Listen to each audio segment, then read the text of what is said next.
இந்த வீடு பார்த்தீங்கன்னா வாடகைக்கு வருது. எங்கே இருக்குதுன்னு பார்த்தீங்கன்னா மதுரை கிருஷ்ணாபுரம் காலனி பக்கத்தில் இருக்குது. ஒரு பெட்ரூம், ஒரு ஹால், ஒரு கிச்சன், அட்டாச் பாத்ரூமோடு வந்துடும்.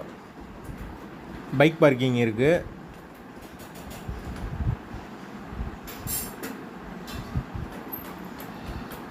மெயின் ஏரியா தான்.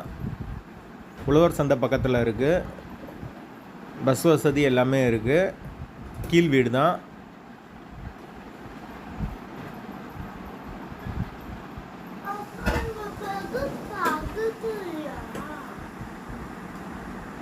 நல்ல தண்ணியும் இருக்குது, போர் வாட்டரும் இருக்குது. கார்ப்பரேஷன் வாட்டர் வந்துடும் உங்களுக்கு.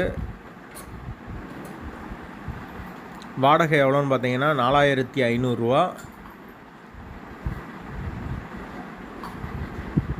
நாங்கள் மீடியேட்டர். கமிஷன் எங்களுக்கு 2000